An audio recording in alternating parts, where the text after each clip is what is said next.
Hi, welcome back. I'm certainly glad you could join me today. Today, let's do a happy little winter scene. That's something I think you'll like. So I tell you what, let's start out and have them run all the colors across the screen that you need to paint along with me. And while they're doing that, let me tell you what I've already done. I've got the old 18 by 24 pre-stretched canvas up here. It's covered with liquid white and it's ready to go. So I tell you, let's get started today. I thought today I'd start with the old 2-inch brush and we'll go into a small amount of the phthalo blue. Just a little bit, And I'll be right back. I'll reach over here and get a little touch of alizarin crimson, very small amount. Okay, let's go up here. Let's just do a quick happy little sky today. Just use little crisscross strokes, just like so. And just dance in a happy little sky. There we go. That's phthalo blue and the least little touch of alizarin crimson. Just the smallest amount of crimson. Don't want much. And we'll come over here and put in something right there. There we go. As I say, I thought today we'd do a little winter scene. They're always very nice. There. Okay, and down here we're going to have a winter scene. Down at the bottom of this, maybe we'll have a little bit of snow. So I'll just use those same colors, and let's just lay in a little blue with a small amount of crimson in it, and this will end up being the shadows in our snow. Same way if we were going to have water down here. We might have water. What the heck? We may change our mind and want some water in here. There. Either way, whether it ends up being water or it's shadows in the snow, it'll be here. Okay, let me clean the old brush off. And we clean our brushes with odorless thinner. Shake off the excess, like that. And just beat the devil out of it. There we go. I drive the people in the studio here crazy. Now I just want to take and blend this a little bit. Just blend it a little. Okay, we'll just bring all that together. Now by not covering the entire sky, you've got some areas that look like little clouds and you really haven't done a thing. There. Just allow the canvas to work for you and the paint, and you don't have to work yourself to death to do a beautiful little painting. Okay, today let's have some little mountains in here, but let's make them today we'll use alizarin crimson and phthalo blue. Proportionately now we're going to have much more crimson than blue because the blue is many times stronger than the crimson. I put a little white out here just so I could tell what color I had. Maybe I'll have a little more crimson. And you just get this till it's the right flavor. There. That's probably pretty good. Now then, today let's just make some little mountains back here with a fan brush. This is a very easy way of making just a happy little mountain. There, just load both sides full of paint. Okay, let's go up here. Now then, decide where your first little mountain will be, and just using the point or the corner of the fan brush, just sort of lay in a basic shape. There's very little paint, very little pressure on the brush here, just enough to get the color to come off. You don't need much paint. And just lay in your basic shape. Okay, maybe, oh yeah, there we go. Just let your imagination go and just drop in little things wherever you want them. There. Okay, now then, I'm going to take the 2-inch brush and grab that and pull it. The liquid white's on the canvas, this paint will move, it'll slide on the canvas. And I want it to get lighter and lighter toward the base. Grab it and pull. And the brush strokes will make the illusion of highlights and shadows here without ever doing a thing. Just the brush strokes is all you need. Okay, over in here, we'll grab this one and pull him. There. See, now the more you blend these, naturally, the lighter they're going to get in value. So you can keep blending these till they just about go away. So you have to make big decisions here. How strong do you want these to be, or do you want them just to blend right into nothing? And you can do anything that you want. There. Okay, now maybe in our world, tell you what, get a little more paint on the brush here, and just load this the same way, just back and forth with a fan brush. See, that's all it takes. Maybe there's a big mountain that lives right up here in the foreground. And it maybe goes right in front of these and just wherever you want it to go. But this color, I'm applying more pressure. I want it to be darker. As things get closer to you in a landscape, they should get darker. See, maybe it comes right on up here and pushes those way on back. More paint, more color on this particular mountain. Maybe, yep, you're right. There's another little bump there. But immediately, this pushes those way back into the distance. Now, once again, with a large brush, grab this and pull it. Just pull it. There. That's all there is to it. This is one of the simplest ways of making a mountain. If you've never attempted a mountain before, I guarantee you this one will work for you. There we go.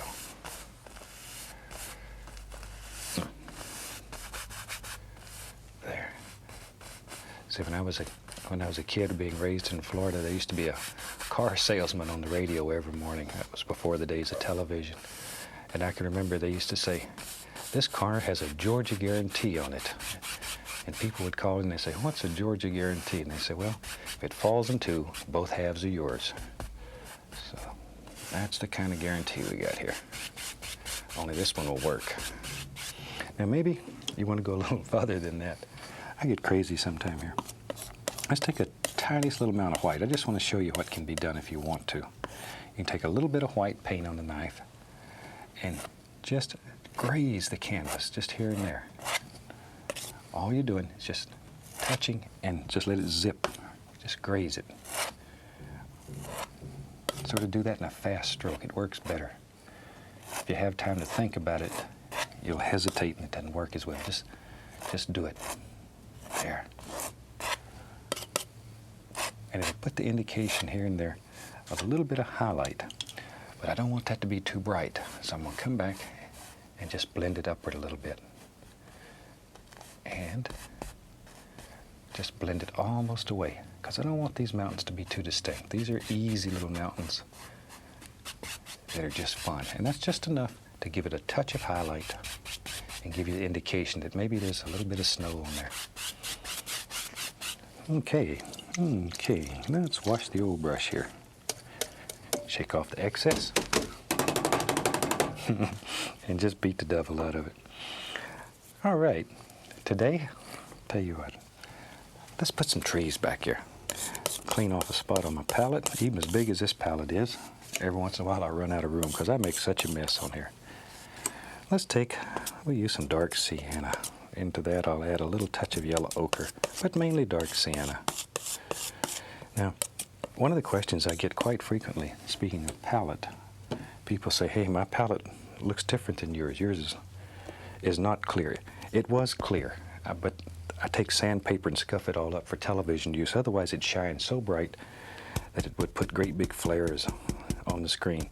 So it's just like your palette. It's absolutely crystal clear. It's just that I scuff it all up. Just like the brush furrows here are taped. I put tape on those so they don't shine. Okay, let's go right up here and begin tapping in just the indication of some happy little trees. Start at the base of the tree so it's the darkest and work upward, just tapping. Begin working on some shape and some form. Just tap. There. Okay. And we'll just bring those Maybe we'll just go all the way across with them. What the heck? Wherever you want them. But that easy, you can make the indication of a lot of distant little trees. There. This round brush is fantastic. There's some more back up in there. Lighter, lighter, lighter toward the top. Down in the bottom here, we want them to be dark with shadows. There we go. Wherever you think they should live.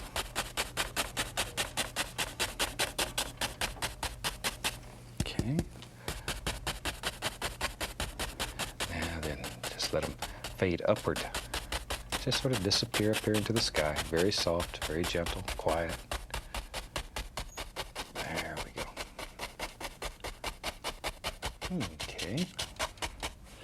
Now then, let me find my liner brush. We'll add a little paint thinner, and I'll just use that same color. That's all right, same old color. Paint thinner on the liner brush. You want the paint to be thin, like ink. Okay. Now then, we can just take the liner brush and just here and there put the indication of a few little tree trunks that are showing through. And wherever you want them. Don't worry about getting too many in there. It's just here and there, wherever. There. And it just adds a lot of detail to your little trees that are back in the distance. And most of it, we'll probably put a bunch of stuff in here that'll cover most of it up. But some of it will show through. And people look at your paintings and they know that you cared enough to take the time to add some of these little details. There we go. Now maybe there's some snow there. We'll take our big brush. Just use titanium white right on the big brush. And we'll make a big decision here. Maybe our snow line lives right about here. Just grab and give it a pull. See there? Just make a decision and drop it in. That's all there is to it. Wherever you want it to be. Just like so.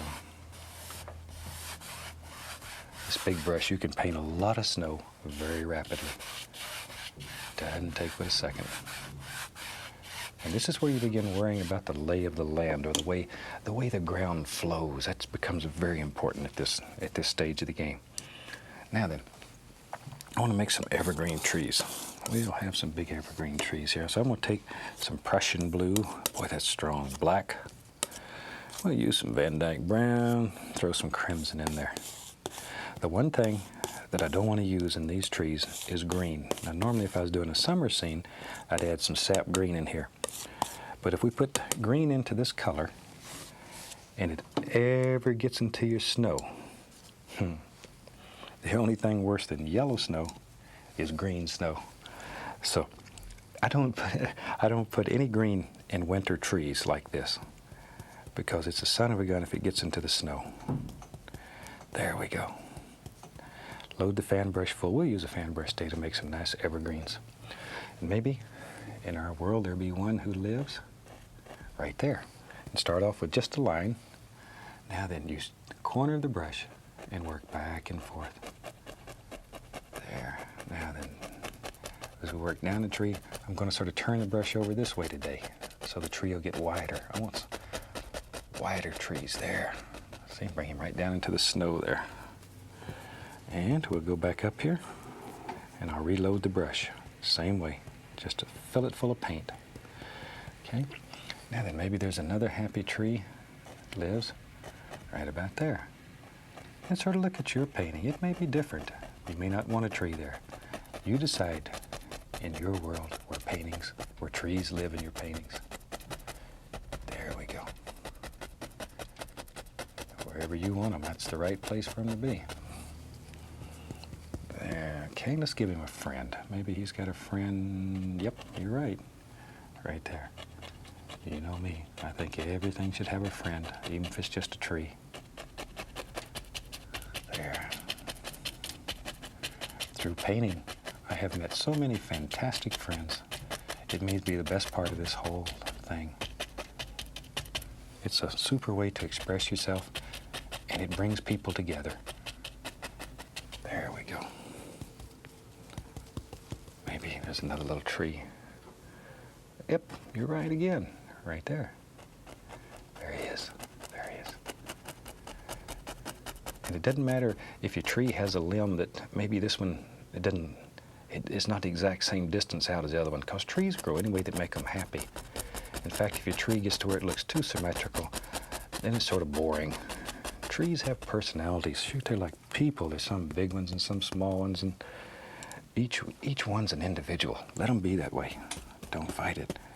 Now then, I'll take the large brush and go up underneath this tree, and intentionally here, bring the camera right up here and let's look. Intentionally, I want to pick up some of this blue and let it move. And that's going to create the illusion of a shadow underneath these trees.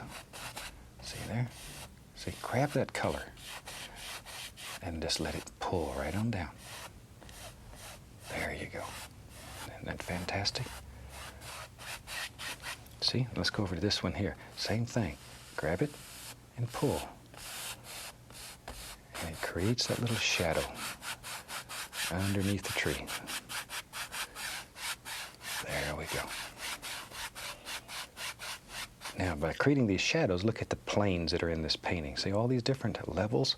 That's what creates depth in your painting. And as you know, if you're out here selling paintings, that's what sells you painting. Let's have another tree. They're so much fun. Do this in stages or in layers. Do the thing as farthest away first, and then come forward. Continually come forward in your painting. Now see, I want this tree to be in front of all that. So you do that back here, and then you put a tree, big tree, right there, like that. And we'll make him exactly the same way. And you can make these trees with a 1 or 2 inch brush also. That 2 inch brush, boy, it makes some super trees. I use that a great deal. So now this tree lives in front of that one, so we'll just right over the top. It's all right. It does not matter. And he lives down here. There he is. Now then, we'll grab our brush with a white on it once again and pull a shadow out from this tree. Don't want him left out. But isn't that fantastic that easy? You have all those little evergreens sitting right up there and snow underneath them, and really works nice. Let me grab another fan brush here. I'm going to dip this fan brush into a small amount of the liquid white, into titanium white, and a least little touch of phthalo blue. The liquid white is in there to make the paint thinner. Okay? Now with the thinner paint, as you know, the thin paint will stick to a thick paint. We can go back in here and we can come right down here and begin adding some highlights or a little bit of snow on these trees. Not looking for a great deal because I don't want to lose this dark contrast. That's very important to me. I like this contrast in this particular painting. I'm afraid if I lose it, then it'll just sort of blend together. This phthalo blue, white, and a little bit of liquid white just to thin the paint so it'll stick. There. Fantastic. Absolutely fantastic. I knew you could do it. There we go. Anything that you want to do, all you have to do is believe you can do it. If you believe you can do it, then you can do it. You can do anything if you believe strong enough. There. That's super. Every day I get letters from people who tell me that's true. They never believed that they'd paint as long as they lived, and they're painting beautiful, beautiful paintings. And it's surprising how many people tell me that they're out selling their paintings. And selling's not important. The money's not important. What's important is that somebody cares enough about what you did to give you their hard-earned happy buck. And it does good things in here. What it does in the wallet, it means nothing. What it does in here, though, you sell one painting and you immediately run home and you'll paint 25 more paintings, and it forces you to practice. I talk too much. Maybe there's a little cabin here. Let's put a little cabin. I like those. Maybe one of the easiest ways to paint a cabin is to take and scrape out a basic shape. Just use the knife and scrape out a general shape. Let that blue get in there and you can see it. And you can scrape out the entire cabin without being committed. See that? Just any way you want to. Now then, let's take some Van Dyke Brown And we'll do this back eave back here. There. Just drop that right in. While I have that on there, zip, we'll go ahead and put in the front. Boy, I sure wished houses were this easy to build. Son of a gun. My father was a carpenter, contractor, did carpenter work, and I spent half my life learning how to work with wood. There we go. And I can tell you that houses aren't this easy to build, for real. Okay? Now, I want a nice straight edge back here, so just take a little of the white and lay in your basic line there. And then when you come down, you'll have a beautiful straight line without any problem. That's sneaky, huh? There we go. Okay, now, the other side of this little house would have some snow laying over there. Drop that in. Okay, we'll use that color we made the tree out of. That was a nice color. I'm going to add some more yellow ochre to it. So it's dark sienna, yellow ochre. Put a little cad yellow into it too. What the heck? Don't overmix. Leave it sort of marbled. And cut off a little roll of paint. We'll go back up here. And maybe just touch and give a little sidewards pull. Just give it a little pull. There. Okay. There, touch. Give it a little pull. Add a little titanium white. I want to brighten that up so it shows a little better. In your world, you make it any way you want it. There we go. I want this to look like old boards. Now on the side over here, I'm going to add a lot of Van Dyke brown to that, because over here, it should be much darker. Not as much light's going to strike. Now we can do a cabinectomy. Decide where you want this cabin to live.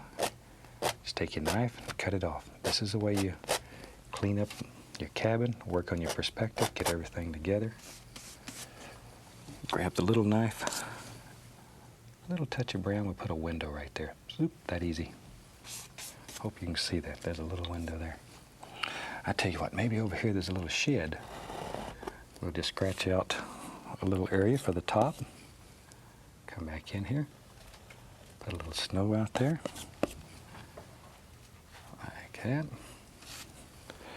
Come right back with some brown. And we can just lay in the front of the shed.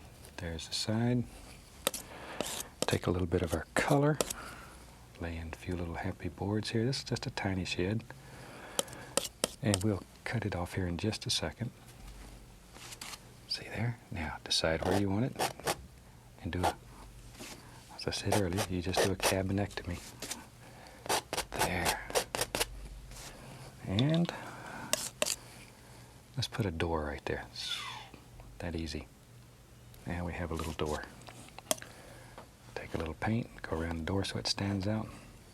We're in business. Now then, grab a fan brush. We can take the fan brush here, add a little titanium white on it, and just begin putting some snow around the base here. A little blue, a little white. There. Okay. And we got us a happy little cabin. That easy. And maybe, tell you what, maybe there's a little bit of water here. Let's go right into a touch of the phthalo blue. Just a touch. Grab a little of that color we made a tree out of. Don't want too much paint. If there's water here, all you do is grab this and pull straight down. Look at there. Just pull straight down. Decide where the water is living. Pull down. Maybe it goes right on back here. We don't know where it goes. Straight down. And then go across. Like so.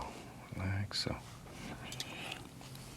We can take a little touch of brown. Maybe there's some nice stones in here that live. A couple little stones. And take some snow and bring right up over the top. There. A little bit of liquid white on the palette now. And let's go back in here and just cut in the indication of a happy little water line. Like so. See there? Okay, and it goes, this thing goes right on back, this little body of water. Let's get crazy. Shoot. Have some fun. Here I'm going back into my dark sienna and yellow ochre mixture with a round brush. Let's have us a nice tree. It lives right here. Dark sienna, a little Van Dyke brown here and there. This tree just lives right here, goes right on up. There. Put in a basic shape. That's all we're looking for right now. It's just a very basic shape. There.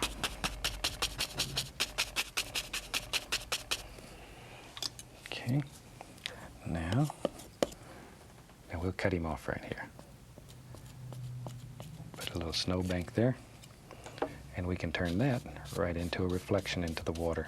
Get a little bit of that white, pull it straight down. And the tree color. Okay. Touch of the yellow ochre, least little touch of bright red. And you can begin defining some of these little limbs and branches here and there. Just like so.